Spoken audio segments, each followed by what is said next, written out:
Alex had been living peacefully in his small downtown apartment for about 6 months now. After going through a tough breakup earlier that year, he finally felt like he was getting his life back together.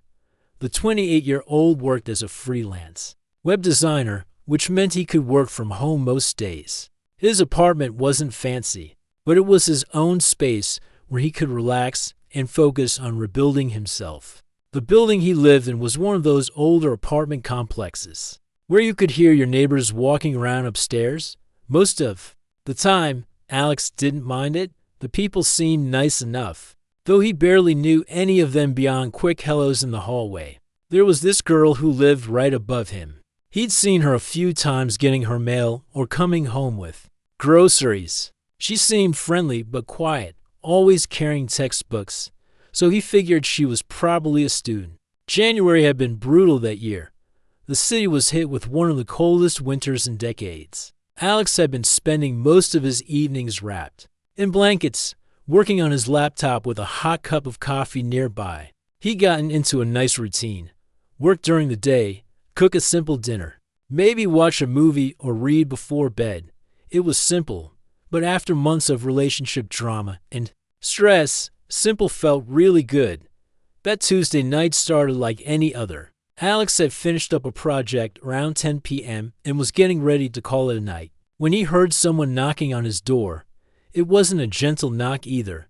It sounded urgent. He looked through the peephole and saw his upstairs neighbor, standing there, arms wrapped around herself, looking really distressed. When he opened the door, he could immediately feel how cold she was. She was wearing thin pajamas and fuzzy slippers, and she was shivering so hard she could barely speak properly.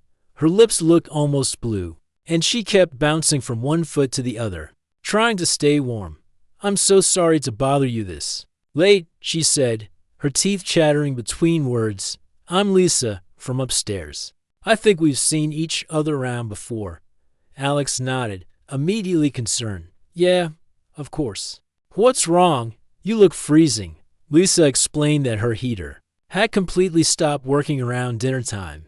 She tried everything, checking the thermostat, looking for blown fuses, even calling the building's maintenance number. But the emergency repair service said they couldn't get anyone out until the next morning at the earliest. Her apartment had gotten so cold that she could actually see her breath inside. "I tried to tough it out," she continued, still shivering.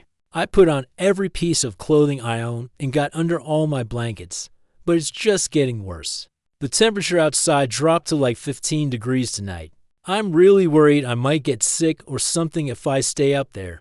Alex felt terrible for her. He could see she was genuinely in a bad situation, and it was clear she was embarrassed to even be asking for help.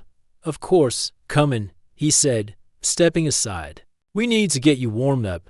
His apartment felt like a tropical paradise compared to the hallway. Lisa immediately moved toward his heater, holding her hands up to feel the warmth. Alex grabbed a thick blanket from his couch and wrapped it around her shoulders.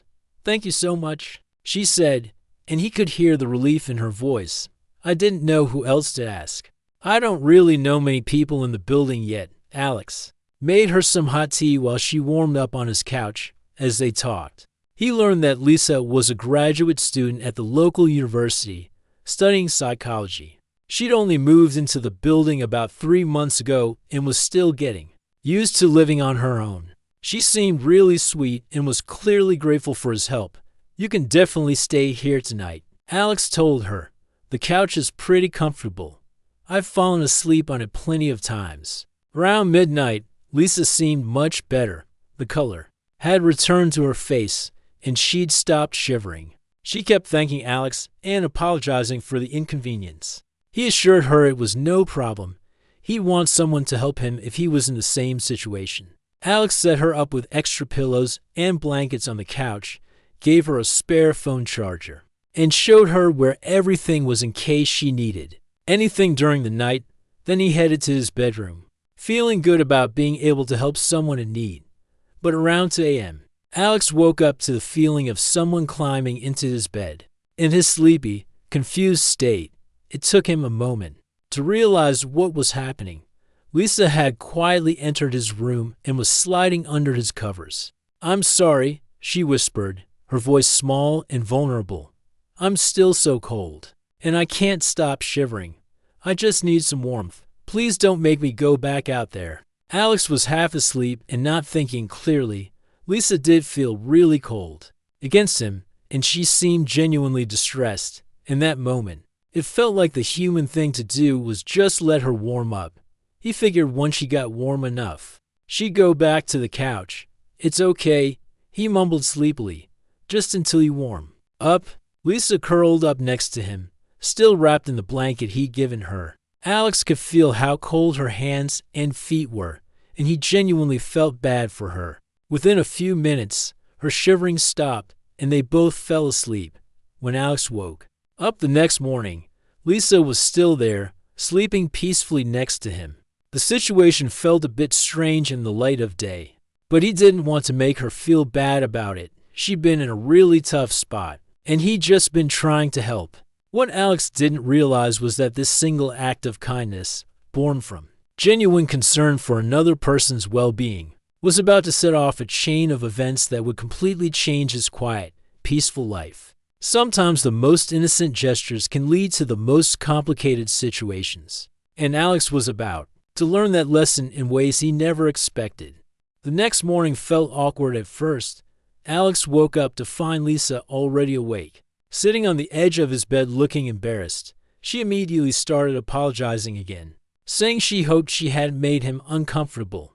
Alex, being the kind person he was, told her not to worry about it and asked if she wanted some coffee. While they sat at his small kitchen table drinking coffee, Lisa explained that the maintenance guy was supposed to come fix her heater sometime that afternoon. She seemed genuinely grateful and promised she'd be out of his hair as soon as everything was fixed. Alex told her there was no rush and that she was welcome to hang out at his place during the day. If her apartment was still too cold that afternoon, came and went, but no maintenance guy showed up. Lisa called the building management office multiple times, and each time they gave her a different excuse. First, they said the repair person was running late. Then they said he had to go to an emergency call at another building.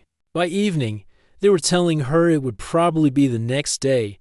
"I'm so sorry," Lisa said, looking genuinely upset. "I know this is probably getting annoying for you. I can try to find somewhere else to stay tonight." But where was she going to go? It was still freezing outside, and she mentioned that she didn't really know anyone else in the city well enough to ask for help. Alex felt bad for her. It wasn't her fault that the building management was being unreliable. So once again, he offered to let her stay another night. That night, the same thing happened. Lisa started on the couch, but around the same time as before, she came into his bedroom saying she was still cold and couldn't get warm enough to sleep. Alex was getting used to the routine by now, and honestly, he didn't mind the company. It had been months since he'd had anyone around, and Lisa was easy to talk to. By the third day, Alex started noticing small changes. Lisa had brought down a few more clothes from her apartment. Her toothbrush appeared next to his in the bathroom. She offered to make breakfast for both of them, and it was actually really good. She seemed to know exactly how he liked his coffee without him having to tell her.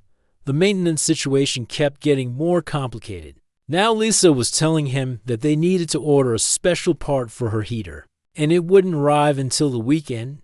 Then the weekend came, and suddenly the repair guy didn't work weekends. There was always something. Alex started to wonder if maybe Lisa was exaggerating the problem, but every time he thought about questioning her, she'd do something thoughtful like bring him lunch while he was working, or offer to help clean his apartment. She was contributing to groceries too, so it wasn't like she was just taking advantage of his kindness. Still, something felt off. Lisa had started acting more comfortable in his space than he expected. She'd answer his phone sometimes if he was in the shower, saying she was just trying to be helpful. She knew where everything was in his apartment and had opinions about how he should rearrange his furniture. When his friends called to make plans, she'd hover nearby, clearly listening to his conversations. The physical closeness was increasing. 2. Lisa would find excuses to touch his arm when they were talking, or she'd sit really close to him on the couch when they watched movies. She'd hug him for longer than felt normal, and she always had some reason why she needed to share his bed instead of sleeping on the couch. "I had nightmares last night," she'd say, or "the couch is hurting my back," or "I'm still feeling cold." Alex didn't want to seem mean by questioning these explanations, but part of him wondered if they were all completely honest. His daily routine had completely changed without him really noticing. Lisa would wake up with him in the morning and make coffee while he got ready for work. She'd ask what he wanted for lunch and would often surprise him with something homemade. In the evenings, she'd suggest movies to watch or activities they could do together. It felt domestic in a way that was both comfortable and confusing. Alex's friends started asking questions when he met up with his buddy Mike for lunch. Mike immediately wanted to know about his new girlfriend. "She's not my girlfriend," Alex explained. "She's just staying at my place temporarily because her heater broke." Mike raised an eyebrow. "Dude, it's been like 2 weeks. How long does it take to fix a heater? And the way you're talking about her, are you sure there's nothing going on?" That question stuck with Alex. Mike had a point. Even if the building management was slow, 2 weeks seemed like a really long time for such a basic repair. And was there something going on between him and Lisa? He cared about her, but he couldn't tell if what he was feeling was romantic interest or just concern for someone in a tough situation. When he got home, he decided to casually ask Lisa about the repair timeline again. "Oh, you know how these old buildings are," she said quickly. "Everything takes forever. Plus, I think they're trying to avoid spending money on repairs. Don't worry though. I'm sure it'll be fixed soon." But Alex noticed she changed the subject pretty quickly after that. And later that evening, when he suggested maybe she could stay with a friend or family member until the repair was done, Lisa's whole mood shifted. Her eyes filled with tears, and she started talking about how isolated she felt in the city. She said her family lived across the country and she hadn't made many close friends. Yet since starting graduate school, she mentioned that her previous relationship had ended badly, and she was still dealing with anxiety about being alone. "You're literally the only person who's been kind to me since I moved here," she said, her voice breaking a little. "I promise I'm not trying to be a burden. I just don't have anywhere else to go." Alex felt terrible. Here he was questioning someone who was obviously going through a hard time. Lisa seemed genuinely vulnerable and scared, and he didn't want to be the kind of person who would kick someone out when they needed help. That night, as they settled into their now familiar routine, Alex pushed his doubts aside. Maybe he was overthinking things. Maybe Lisa really was just having a string of bad luck, and he was doing the right thing by helping her through it. But deep down, a small voice in his head was starting to wonder if he was missing something important about this whole situation. 3 weeks had passed since that first cold night, and Alex's life had completely changed without him really noticing how it happened. Lisa had become part of his daily routine in a way that felt both natural and somehow wrong at the same time. She'd wake up before him and have coffee ready. She'd ask what he wanted for lunch and either cook something or pick up food from his favorite places, which she'd somehow figured out without him telling her. His apartment felt different now. Lisa's things were everywhere, not in a messy way, but in a way that made it clear someone else lived there. Her books were mixed in with his on the shelves. Her shampoo was in his shower. Her favorite snacks filled half of his kitchen cabinets. When he opened his closet, some of her clothes were hanging next to his. To anyone looking from the outside, they probably looked like a couple, and Lisa seemed to encourage that impression. When they went to the grocery store together, she'd link her arm through his or put her hand on his back while they walked. If someone at the checkout made small talk, she'd answer as if they were definitely together, talking about our plans for dinner or our apartment.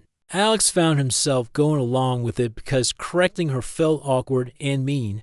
Lisa was contributing to everything: groceries, utilities, even suggesting improvements to his apartment like new curtains or a better coffee maker. She was making his life easier in a lot of ways. So what was the harm in letting people think what they wanted to think? The physical closeness had become completely normal too. Lisa would curl up against him when they watched TV, claiming she was always cold.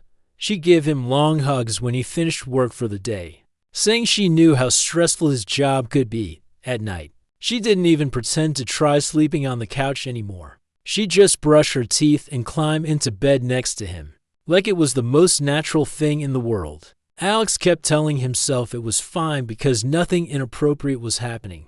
They were just sharing space and warmth. Lisa always seemed grateful and never pushed for anything more than companionship.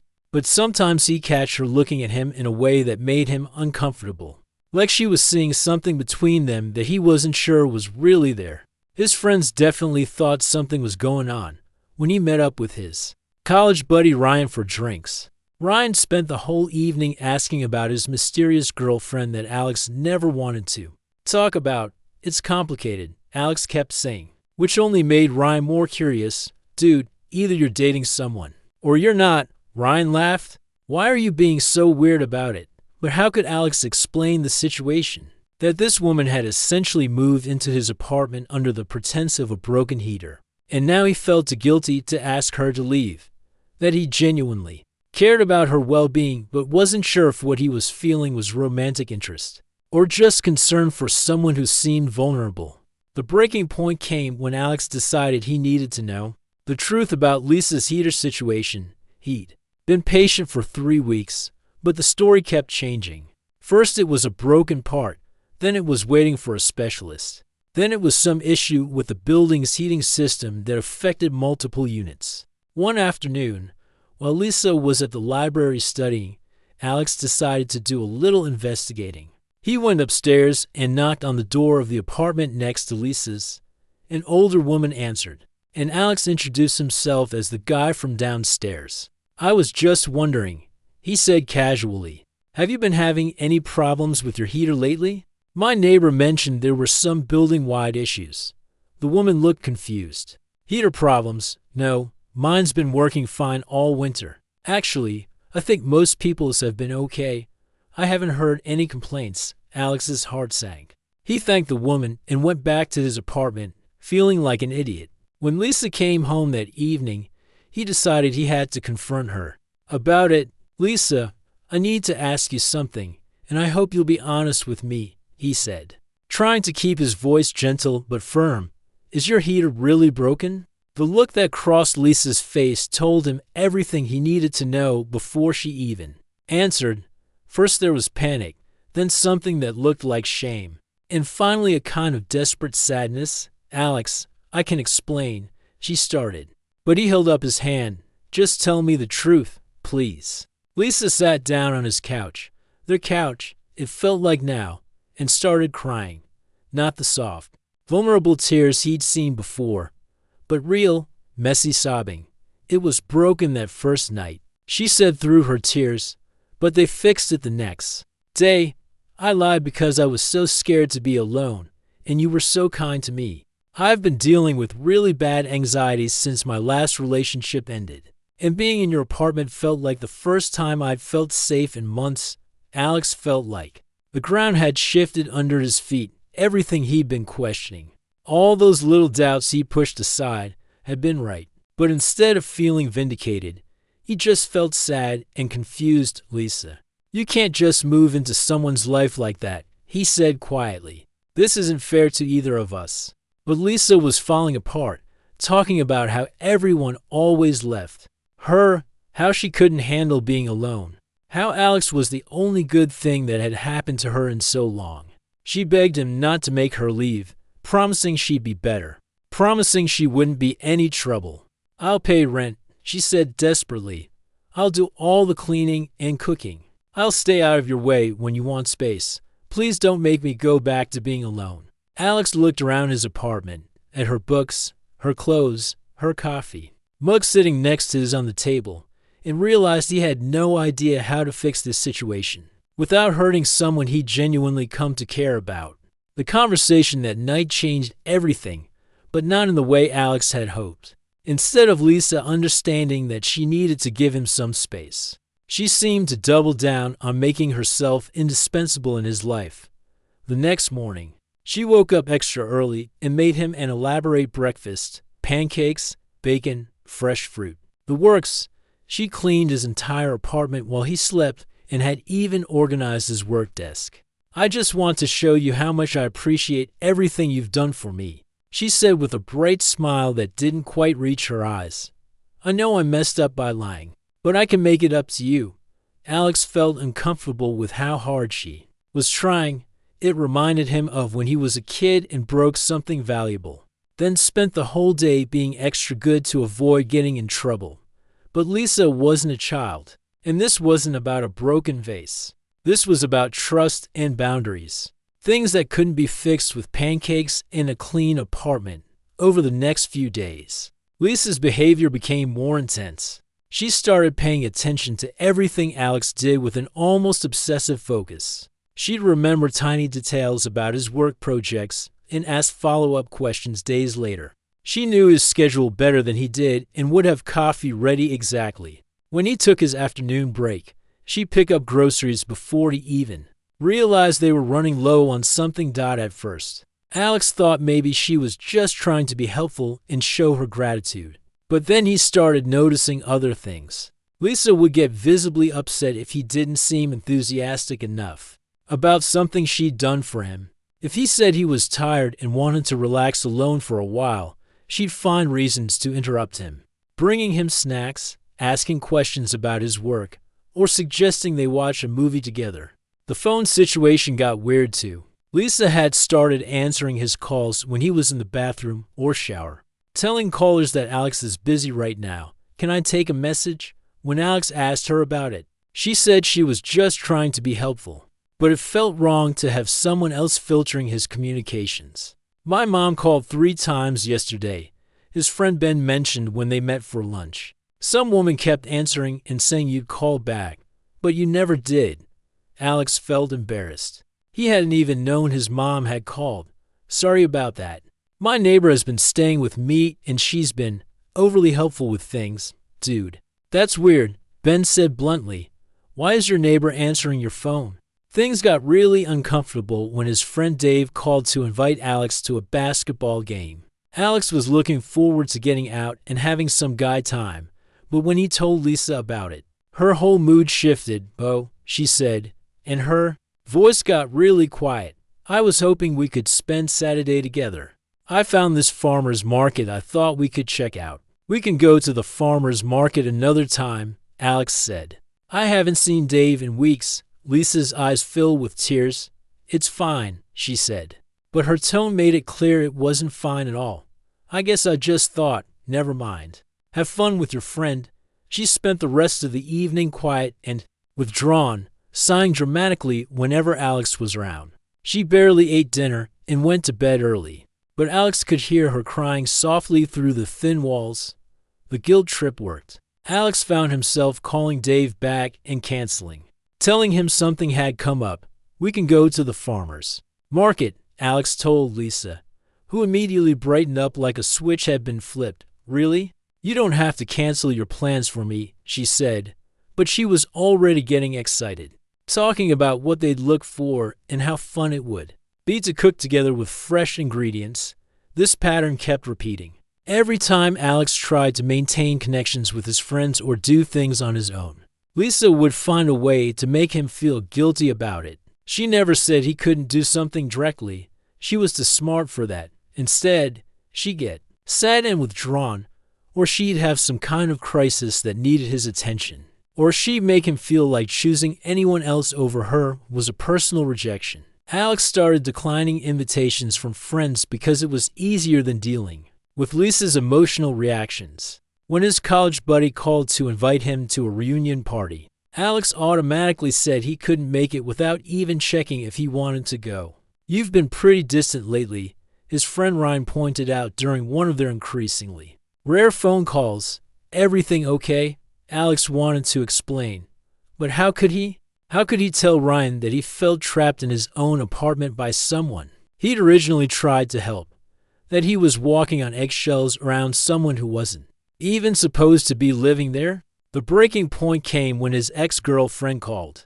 They'd ended things amicably months ago and had stayed friends. She wanted to stop by to pick up some books she'd left behind. When they were dating, it was a simple, practical request, and Alex didn't think twice about saying yes. But when he told Lisa about it, her reaction was explosive. "Your ex is coming here," she said, her voice getting higher. "To our apartment?" "It's my apartment," Alex corrected gently, "and she's just picking up some books. She'll be here for like 5 minutes." Lisa started crying harder than he'd ever seen before. She was hyperventilating and talking about how everyone always abandoned her, how she should have known this would happen, how she wasn't good enough to compete with his real relationships. "Lisa, it's not like that," Alex tried to explain. But she wasn't listening. "If she comes here, I don't know what I'll do," Lisa said through her tears. "I can't watch you choose someone else over me. I won't put myself through that again." The way she said it made Alex's blood run cold. There was something in her tone that suggested she might hurt herself. If he went through with letting his ex visit, he'd never dealt with anything like this before and didn't know what to do. Alex felt like he was trapped between two impossible choices. He could let his ex come over, which was a completely reasonable thing to do, but that might cause Lisa to have a complete breakdown or worse. Or he could cancel on his ex, which would mean letting Lisa control who could and couldn't come to his own apartment. That night, as Lisa clung to him in bed, still sniffling occasionally from her earlier breakdown, Alex stared at the ceiling and wondered how his simple act of kindness had turned into this complicated, suffocating situation. He cared about Lisa. He really did.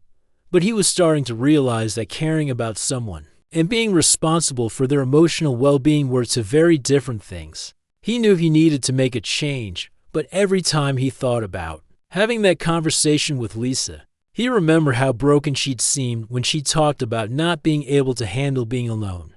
How could he be another person who abandoned someone who was clearly struggling? But as he lay there listening to Lisa's breathing gradually slow as she fell asleep, Alex knew that things couldn't continue the way they were going. Alex didn't sleep much that night. He kept thinking about how his life had changed so dramatically in just a few weeks, and how he'd somehow lost control of his own space and relationships. By morning, he made a decision. He needed to talk to someone who could give him perspective on the situation. The next day, while Lisa was at the library, Alex called his older sister Jessica. He hadn't talked to her about the Lisa situation because he'd been embarrassed about how complicated it had gotten. But Jessica had always given him good advice about difficult situations. "Let me get this straight," Jessica said after Alex explained everything. "This woman lied to you about her heater being broken, has been living in your apartment for almost a month, gets upset when you want to see your friends, and had a meltdown when you said your ex could pick up some books." When she put it like that, Alex realized how crazy the whole situation sounded. "I know it sounds bad, but she's going through a really tough time. She has anxiety issues and doesn't have much support here." "Alex," Jessica said gently, "having anxiety doesn't give someone the right to take over your life. This sounds like emotional manipulation, even if she's not doing it consciously." Jessica suggested that Alex look into resources for people dealing with difficult relationship situations. She also recommended that he consider contacting Lisa's family or the counseling services at her university, because it sounded like Lisa needed professional help that Alex wasn't qualified to provide. After they hung up, Alex spent hours researching. Online, he found articles about emotional manipulation, unhealthy relationship patterns, and codependency. Reading about these topics was like looking in a mirror. So many of the behaviors described exactly what he'd been experiencing with Lisa. One article talked about how people with certain struggles sometimes use emotional crises to control others, often without even realizing they're doing it. Another discussed how empathetic people often get trapped in these situations because they feel responsible for others' emotional well-being. Alex realized that his desire to help Lisa had somehow turned into enabling her unhealthy behavior by constantly accommodating her emotional needs and giving into her guilt trips. He'd actually prevented her from learning to cope with her anxiety in healthier ways. When Lisa came home that evening, Alex had prepared what he wanted to say. He'd decided to be honest but compassionate, and to offer real help rather than just continued enabling. "Lisa, we need to have a serious conversation," he said. "I care about you, but this living situation isn't working for either of us anymore." Lisa immediately started crying and launched into her usual speech about being abandoned. But this time Alex stayed calm and didn't let her derail the conversation. "I'm not abandoning you," he said firmly, "but I think you need support that I'm not qualified to give you. Have you considered talking to someone at the University Counseling Center?" The conversation was difficult and went on for hours. Lisa alternated between tears, anger, and promises to change. She accused Alex of leading her on and then rejecting her. She said she'd been completely honest with him about her feelings and didn't understand why he was being so cruel. "I never said anything romantic was happening between us," Alex replied. "You moved in here because you said you needed help with a heating problem. That's very different from what this has become." Lisa tried every approach she could think of. She promised to pay rent and do all the housework. She said she'd give him more space and stop answering his phone. She even offered to sleep on the couch permanently if that would make him more comfortable. But Alex had done his research and recognized these as attempts to negotiate, rather than actually address the core problem. "It's not about logistics, Lisa. It's about the fact that this whole situation started with a lie, and it's turned into something that isn't healthy for either of us." The next morning, Alex called the university student support services and explained the situation. They connected him with a social worker who specialized in these kinds of crisis situations. The social worker helped Alex understand that he wasn't responsible for Lisa's mental health, and that the kindest thing he could do was help connect her with appropriate professional resources. "You can't fix someone else's anxiety or attachment issues," the social worker explained, "and by trying to, you might actually be preventing them from getting the help they really need." With the social worker's guidance, Alex was able to create a plan for transitioning Lisa out of his apartment safely. They contacted the university's emergency housing services and found Lisa a temporary place to stay while she got connected with proper counseling support. They also helped Alex reach out to Lisa's emergency contact information from the university directory. It turned out Lisa's parents had been worried about her and had been trying to reach her. For weeks, Lisa had been avoiding their calls because she was embarrassed about her situation. Lisa wasn't happy about any of this. She spent her last few days at Alex's apartment angry and hurt, accusing him of betraying her trust and being cruel. She said she thought he was different from other people who had let her down, and that she'd never trust anyone again. But the social worker had warned Alex that this reaction was normal, and that Lisa's anger was actually a sign that she was starting to face the reality of her situation instead of avoiding it. The day Lisa moved out was emotional for both of them, despite everything that had happened. Alex genuinely cared about her and wanted her to get better. Lisa seemed to understand that too, because her final words to him were, "I know you think you're helping me, even though it doesn't feel like it right now." 3 months later, Alex received a letter from Lisa. She was living back home with her parents while getting intensive therapy for anxiety and attachment issues. She apologized for her behavior and thanked Alex for ultimately doing what was best for both of them, even though it had been painful. "I realize now that I was trying to use our relationship to avoid dealing with my problems," she wrote. "That wasn't fair to you, and it wasn't helping me either. I'm learning healthier ways to cope with my anxiety and form relationships." Alex kept the letter because it reminded him of important lessons he'd learned from the experience. He discovered that there's a difference between helping someone and enabling them. That kindness without boundaries can actually be harmful, and that sometimes the most compassionate thing you can do is refuse to participate in someone's unhealthy patterns. The whole experience had been difficult and confusing, but ultimately it helped Alex become a stronger, more self-aware person. He learned that true compassion sometimes means making hard choices, and that helping someone often requires encouraging their independence rather than accepting their dependence.